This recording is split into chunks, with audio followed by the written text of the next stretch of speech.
Dubai போய் வேலை செஞ்சோம். இந்த சினிமா ஆர்வக்கோளாறு இருக்காங்க பார்த்தீங்களா? அந்த மண்டையில அரிப்பு எடுத்துக்கிட்டே இருக்கும்.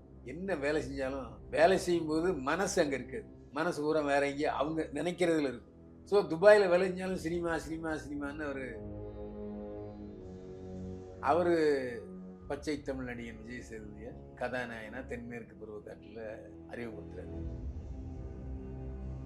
ஆனா ஒரு பேர் வாங்கி குடுச்சுன்னு சொல்லலாம்ல சார்? ஆமா. விஜய் சேதுபதிய அடையாளம் காட்டிய படம் தென்மேற்கு பருவக்காற்று.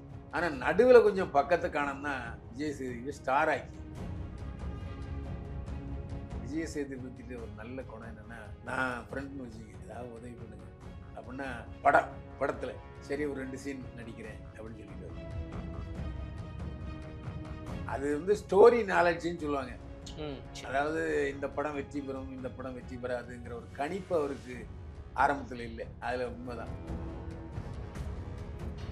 அதுக்கப்புறம் அவருடைய ரேஞ்ச் வேற மாதிரி ஆயிட்டு, தெலுங்குல வில்லன் பண்ணாரு, ஹிந்தியில வில்லன் பண்ணாரு.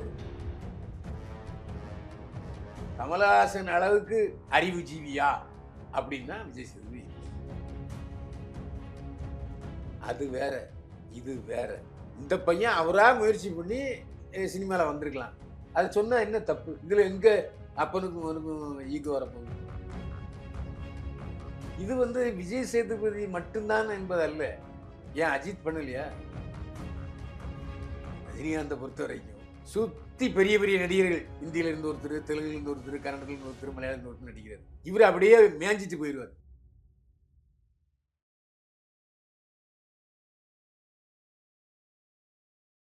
கிங் டிவி நேயர்கள் அனைவருக்கும் வணக்கம்.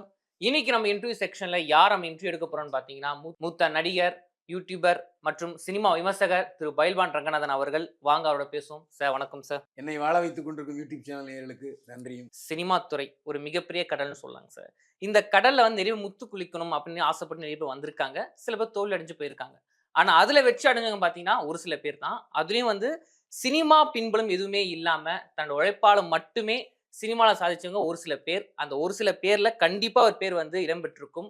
அவர்தான் மக்கட்செல்வன் விஜய் சேதுபதி அவர்கள். இன்னைக்கு வந்து அவர் பிறந்த நாள் சார். விஜய் சேதுபதி அவர்கள் கடந்து வந்த பாதை எப்படி சார் இருந்தது? விஜய் சேதுபதி வணிகவியல்ல பட்டம் பெற்றவர். அவர் எடுத்த உடனே இங்க தமிழ்நாட்டுல அவருக்கு வேலை கிடைக்கல. நேரா துபாய் போயிட்டாரு. துபாய் போய் அங்க வேலை செஞ்சாரு. துபாய் போய் வேலை செஞ்சோம். இந்த சினிமா ஆர்வக்கோளாறு இருக்காங்க பார்த்தீங்களா? அந்த மண்டையில அரிப்பு எடுத்துக்கிட்டே இருக்கும். என்ன வேலை செஞ்சாலும், வேலை செய்யும்போது மனசு அங்க இருக்காது. மனசு பூரா வேற எங்கேயோ அவங்க நினைக்கிறதுல இருக்கும். ஸோ துபாயில வேலை செஞ்சாலும் சினிமா, சினிமா, சினிமான்னு அவரு மனசு துன்புறுத்திக் கொண்டே இருந்தது. தமிழ்நாட்டுக்கு வந்தார். அவரு சொந்த ஊரு திருநெல்வேலி மாவட்டம் ராஜபாளையம். அதுதான் அவர் சொந்த ஊரு. ராஜபாளையம் அவர்தான் அவர் சொந்த ஊரு. அது வந்து அந்த கடக்கோடியில இருக்கு. அந்த ஊரு அது அங்க வந்து ராஜபாளையத்துல ஒரு ராஜா இருந்தாரு. சிமெண்ட் ஃபேக்டரிலாம் இருக்கு. இவரு சென்னை வந்து ஆரம்பத்துல ஒரு ஜூனியர் ஆர்டிஸ்ட்டா தான் தன்னுடைய வாழ்க்கை தொடங்குனாரு. அப்படி இப்படி சின்ன சின்ன வேஷங்கள அப்படி பண்ணிட்டே இருந்தாரு. தென்மேற்கு பருவக்காற்று சீனு ராமசாமி இயக்குனர். அவரு வந்து ஏற்கனவே ராஜ் டிவில கேமராமேனா இருந்தாரு. அப்பவே எனக்கு தெரியும். அவரு கேமராமேனா இருந்து இயக்குனரானவர். கொஞ்சம் கவிதைகள்லாம் நெறைய எழுதுவாரு. கொஞ்சம் தமிழ் ஆர்வலர். அவரு பச்சை தமிழ் நடிகன் விஜய் சேதுபதிய கதாநாயகனா தென்மேற்கு பருவக்காற்றுல அறிமுகப்படுத்துறாரு. அந்த படம் பெரிய அளவுக்கு புகழ் இருந்துச்சு. ஆனா இன்கம் கொஞ்சம் கம்மியா இருக்கு. வருமானம் கொஞ்சம் கம்மியா இருக்கு. ஆனா ஒரு பேர் வாங்கி குடுச்சுன்னு சொல்லலாம்ல சார்? ஆமா. விஜய் சேதுபதிய அடையாளம் காட்டிய படம் தென்மேற்கு பருவக்காற்று. ஆனா நடுவுல கொஞ்சம் பக்கத்த காணோம்னா விஜய் சேதுபதிய ஸ்டார் ஆக்கியது. ஏன்னா அந்த கேரக்டர் இதுவரைக்கும் எந்த நடிகரும் பண்ணதில்ல. Absent minded. அப்படி டக்குன்னு மறந்து போயிரும். அந்த மாதிரி ஒரு கேரக்டர். முன்னி படம் பார்த்துருப்பீங்க. அதுக்கப்புறம் விஜய் சேதுபதி வேற லெவலுக்கு போனாரு. விஜய் சேதுபதிட்ட ஒரு நல்ல குணம் என்னன்னா, நான் ஃப்ரெண்ட்னு வச்சுக்கங்க, ஏதாவது உதவி பண்ணுங்க அப்படின்னா, படத்துல சரி ஒரு 2 சீன் நடிக்கிறேன் அப்படின்னு சொல்லிடுவாரு. பட வாய்ப்புகள் வாங்கி குடுப்பாரு. அவர் நடிப்பாரு. ஏன்னா ஓ! அந்த சரி, சமயத்துல சரி. ஒரு மார்க்கெட்ல ஒரு நடிகர். விஜய் ஓகே, சேதுபதி. ஓகே. அப்போ நெறைய நண்பர்களுக்காக படத்துல நடிச்சாரு. அப்புறம் முதல்ல எடுத்த உடனே 2 நிமிஷம், 3 நிமிஷம் இன்ட்ரோடக்ஷன் அந்த கதைய பத்தி சொல்லுவாரு. அப்படி நெறைய செஞ்சாரு. அதனால அவருடைய பேரு நெறையவே கெட்டு போச்சு. டிஸ்ட்ரிபியூட்லாம் சொன்னாங்க, "நீங்க என்ன இப்படி பண்ணிட்டு இருக்கீங்க? ஹீரோனா ஹீரோ பண்ணுங்க" அப்படின்னு சொன்னாங்க. அதுக்கப்புறம் அவரு தொடர்ந்து ஹீரோவா தான் பண்ணாரு. அது இன்னொரு டாக் இருந்தது சார். இவர பொறுத்தவரைக்கும் கதை நீங்க போய் சொன்னாலே அவர் ஓகே நடிச்சு குடுத்துர்றேன் அப்படின்னு சொல்லுவாரு. கதைக்கு வந்து முழுசா கதைய கேட்டுட்டு இந்த கதை நமக்கு செட் ஆகுமா? ஆகாதுன்னா அந்த யோசனை இவருக்கு இருக்காது. அதனால ஒரே வருஷம் பல படங்கள் நடிச்சான்லாம் சொல்லுவாங்களே சார். அது வந்து ஸ்டோரி நாலெட்ஜ்ன்னு சொல்லுவாங்க. சரி. அதாவது இந்த படம் வெற்றி பெறும், இந்த படம் வெற்றி பெறாதுங்கிற ஒரு கணிப்பு அவருக்கு ஆரம்பத்துல இல்ல. அதுல உண்மதான். அதனால வந்த படம், போன படம் ஏங்க ஆரம்ப காலத்துல ஹீரோ ஆயிட்டோம். வர்ற கதையெல்லாம் வந்து நம்ம நிராகரிக்க கூடாது. வர்ற டைரக்டர்லாம் ஒத்துக்கணும் அப்படிங்கிற சூழ்நிலையில அவரும் அப்படி சூழ்நிலை கைதியா இருந்தாரு. அதுக்கப்புறம் அவருடைய ரேஞ்ச் வேற மாதிரி ஆயிட்டு. தெலுங்குல வில்லன் பண்ணாரு, ஹிந்தியில வில்லன் பண்ணாரு. அப்புறம் வில்லனா, கதாநாயகனாங்கிற ஒரு டைலமாவிலயும் அவரு இருந்தாரு. அதுல எந்த சந்தேகமும் இல்ல. அப்புறம் பார்த்தீங்கன்னா, பிக் பாஸ்ல தொகுப்பாளர் ஆனாரு. விஜய் சேதுபதிய பொறுத்தவரைக்கும் ஒரு பன்முக கலைஞர். ஐயா குறுக்கிட்டுக்கு மன்னிக்கணும். அதே மாரி இவர் சினிமா துறையில வந்து இந்த அளவுக்கு சாதிச்சதுக்கு மிக முக்கிய காரணமே, அவருடைய நண்பர் சுசீந்திரன். அவர் தான் வந்து அடுத்தடுத்த பட வாய்ப்புக்கு வந்து ரெஃபர் பண்ணது. அப்படிலாம் சொல்லுவாங்க. அந்த நட்ப பத்தி சொல்லுங்க. இல்ல எனக்கு தெரிஞ்சு சுசீந்திரன் அதாவது ஒவ்வொரு டைரக்டர்கள் ஹீரோவ தேடும்போது ஒவ்வொருத்தர் அறிமுகப்படுத்தலாம். முக்கியமா வெண்ணிலா கபடி குழு படத்துல வந்து இவர் புடிச்சு போய் இவர் இருக்கணும்னு சொல்லி ஒரு சீன் கிரியேட் பண்ணதா சொல்லுவாங்களே. இருக்கலாம். ஆனா சுசீந்திரன் தான் விஜய் சேதுபதி நடிகரா அதுக்கு காரணம்னு நான் ஒத்துக்க மாட்டேன். ஏன்னா தென்மேற்கு பருவகத்துல சீனு ராமசாமி தான் அவர நடிகனாக்குனது. அதுவும் இவர்ட்ட கேட்டா இவர் தான் சொன்னாங்கலாம் சொல்றாங்க சார். அது உண்மைங்களா? சொல்றேன்னு சொல்லிட்டு இருக்காய்ங்க. விஜய் சேதுபதிலாம் சொல்லணும். சரி, என்னைய சரி. வந்து சுசீந்திரன் அறிமுகப்படுத்தி வச்சாருன்னு.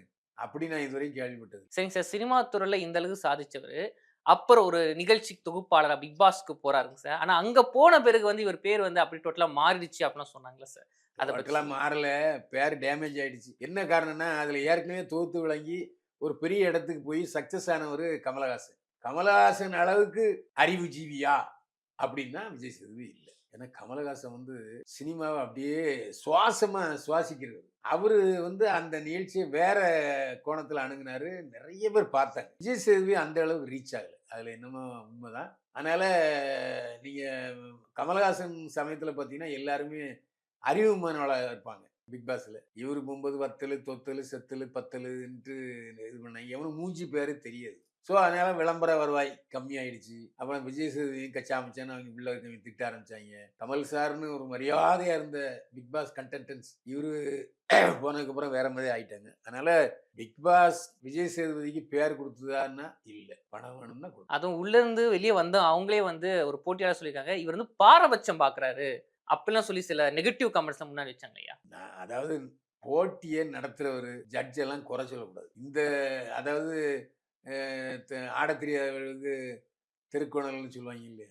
அந்த மாதிரியான விஷயங்கள் அது. ஒரு ஒரு ஜட்ஜ் தீர்ப்பு சொல்லிட்டாருன்னா, அத ஏத்துக்கணும். அத ஏத்துக்கக்கூடிய பக்குவம் அந்த நிகழ்ச்சியில கலந்துக்கிறவங்களுக்கு இருக்கணும். இல்லன்னா அது அந்த நீதிபதி மேல நம்ம குறை சொல்லணும். ஐயா இப்போ வந்து சினிமா பயணத்துல வந்து இவர் இந்த அளவுக்கு ஒரு ரீச் அடைஞ்சிருக்காரு. ஆனா, இவர் தனிப்பட்ட மனுஷனாகவே உண்மையா சொல்லப்போனா இவரோட மகனுக்கு சூர்யான்னு பேர் வச்சிருக்காரு.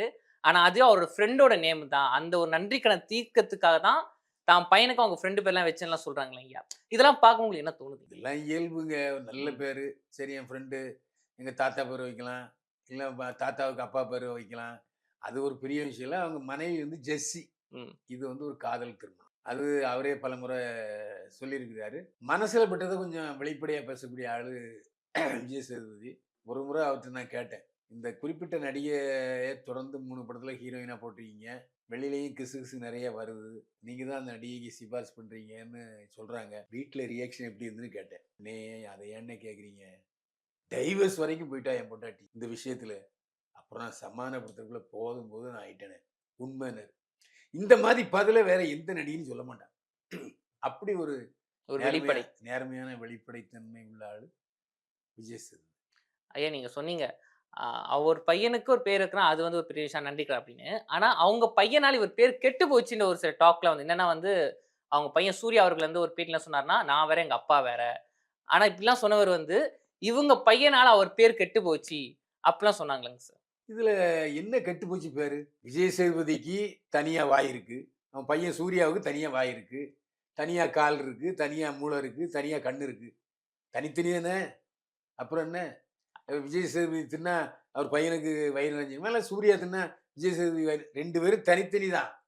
என்னமோ அவருக்கு குடுப்பனையா என்ன விஷயம் தெரியல. அவருக்கு மகனா பிறந்தாரு அவ்வளவுதான். 2 பேரும் ஒண்ணா சேர்ந்து பிறந்தாங்க? இல்ல. சேர்ந்து போறாங்களா? இல்ல. Okay sir. உங்க அப்பா மூலமா சினிமா உள்ள வந்தவரு. ஆனா நான் அப்பா மூலமாலாம் வரல. நானா தான் வந்தேன். அது ரொம்ப ட்ரோல் மெட்டீரியலா மாறிடுச்சுங்க. அதுல என்ன தப்புங்கிறங்க?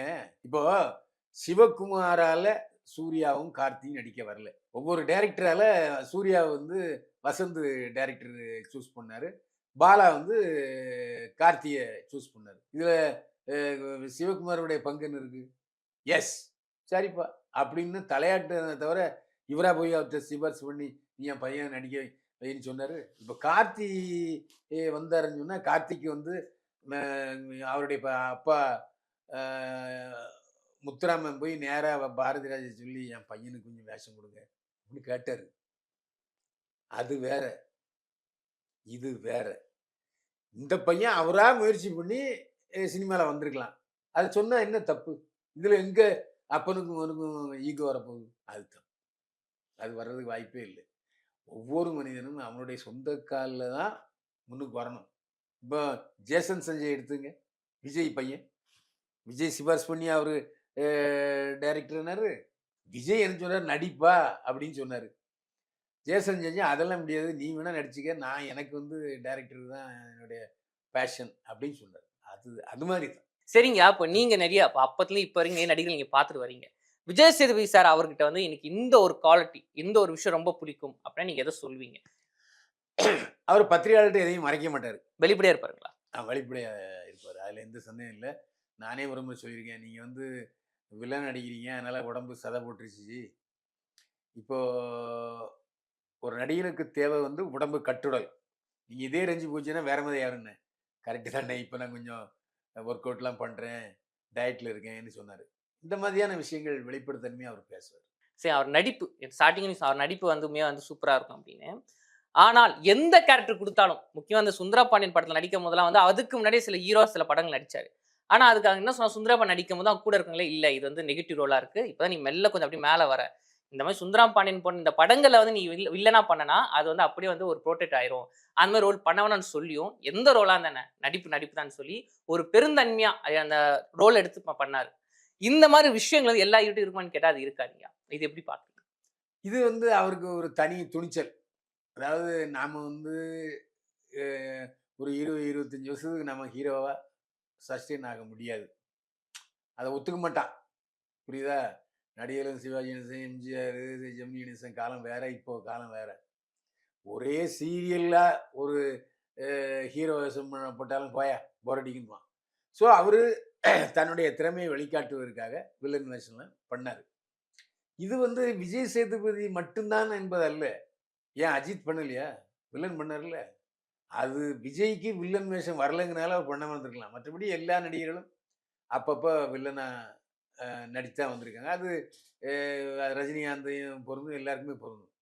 ஸோ அவர் அந்த அடிப்படையில அவர் வந்து நாம வில்லனா ஒரு படத்துல நடிச்சு பார்ப்போம். ஏத்துக்கிறாங்களான்னு ஏத்துக்கிட்டாங்க. என்னோட லாஸ்ட் கொஸ்டின்ங்க. அதாவது இப்போ சில டாக் போகுது. என்னன்னு பார்த்தீங்கன்னா, ஸ்டார்ட்டிங் இருந்த அந்த வியூஸும் சரி, ஒரு மாசும் சரி, விஜய் சேதுபதி அவர்களுக்கு வந்து இப்ப அந்த அளவுக்கு இல்ல அப்படின்னு சொல்லி சில டாக் போகுது. அது உண்மைகளா? அதாவது இந்த மார்க்கெட்டுன்னு இருக்கு பார்த்தீங்களா? ம். அது வந்து நேரத்த பொறுத்தது, திறமைய பொறுத்தது. அதிர்ஷ்டமும் ஒண்ணு எடுத்துக்கலாம். அதான் நேரம்னு சொன்னோம்ல. சரி, சரி. அதிலயே எல்லாம் அதிர்ஷ்டம். அதில ம், அடக்கமாயிருது.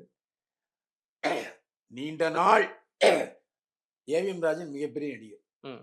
அவரால எவ்வளவு நாள் தாக்கு பிடிக்க முடியுது? முத்துராமன் மிகச்சிறந்த நடிகர். எத்தன நாள் தாக்கு பிடிக்க முடிஞ்சது? ஒரு சிலர் ஜெய்சங்கர் மாரி ஆட்கள் வாரத்துக்கு ஒரு படம் ரிலீஸ் ஆயிட்டு இருந்தது. அந்த மாரி இப்போ உள்ள ரசிகர்கள் வந்து ரொம்ப ஐக்யூ ஜாஸ்தியா இருக்காங்க. அவன் அந்த நடிகருடைய பொட்டன்ஷியாலிட்டி, அவருடைய திறமைய தான் பார்ப்பானே தவிர, அவர வில்லனா தான் பார்க்கணும், ஹீரோவ தான் பார்க்கணுங்கிறலாம் கிடையாது. அதனால அவரு எடுத்த முடிவு கரெக்ட் தான். இந்த கேரக்டர் எனக்கு பிடிக்குது, செய்றேன். அவ்வளோதான். அதுல என்ன தப்பு இருக்கு? இப்போ ஒரு காலத்துல எல்லா சீன்லயும் மேக்ஸிமம் ரஜினிகாந்த் நடித்த படத்துலலாம் ஒரு 70% சீன்ல ரஜினிகாந்த் இருப்பாரு. சரி. நேயர்களே இப்ப புரிஞ்சுக்கங்க. இப்போ ஒரு ஜூனியர் ஆர்டிஸ்ட் ஆயிட்டாரு. ரஜினிகாந்த பொறுத்தவரைக்கும், சுத்தி பெரிய பெரிய நடிகர்கள். ஹிந்தியில இருந்து ஒருத்தரு, தெலுங்குல இருந்து ஒருத்தரு, கன்னடத்துல இருந்து ஒருத்தரு, மலையாளத்துல இருந்து ஒருத்தர் நடிக்கிறாரு.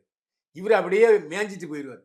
நல்லா பாருங்க இப்ப விஜய் அ ரஜினிகாந்த் படங்கள் எல்லாத்துலயும் அப்படி மேலோட்டமா வந்துட்டு போவாரே தவிர, அந்த ஹீரோயிசம்ங்கிறது இல்ல. படங்கள் மாறிட்டுங்க. நேரம் மாறிடுச்சு. இப்ப முன்னெல்லாம் வந்து இப்ப அமரன் மாரி படம் வேற நடிகர் நடிச்சா ஓடுமா? இல்லைங்க. அந்த கேரக்டர் கண்டிப்பா அவர் பண்ணா மட்டும் நல்லா இருக்கும்னு ஒரு யூஸ். மத்த ஹீரோனா "போயா! நான் கடைசியில என்னைய சாவடிச்சுட்டேன். என்னால முடியாது." அப்படின்னு சொல்லுவாய்ங்க. ஸோ, அதனால இப்போ உள்ள நடிகர்கள் வந்து வேற லெவலுக்கு போயிட்டாங்க. நடிகர் விஜய் சேதுபதி, பச்சை தமிழன். ஏற்கனவே நீங்க சொன்ன மாதிரி எந்தவித பின்புலமும் இல்லாமல் அஜித் மாதிரி வந்தவர். அவருக்கு ஆதரவு கொடுக்க வேண்டியது தமிழர்கள் என்ற முறையில நம்முடைய கடமை. விஜய் சேதுபதி அவர்கள் பல்லாண்டு பல்லாண்டு வாழ்க. வாழ்ந்து இந்த சினிமாவில கதாநாயகனாகவும், வில்லனாகவும் பல்வேறு பாத்திரங்களை ஏற்று நம்முடைய மனதை கவர வேண்டும் என்று வாழ்த்துகிறோம். வாழ்க விஜய் சேதுபதி. நன்றி சார். தொடர்ந்து பேசுவோம். மீண்டும் சந்திப்போம். அனைவருக்கும் இனிய பொங்கல் புத்தாண்டு வாழ்த்துக்கள். மீண்டும் சந்திப்போம். வாழ்க வளமுடன்.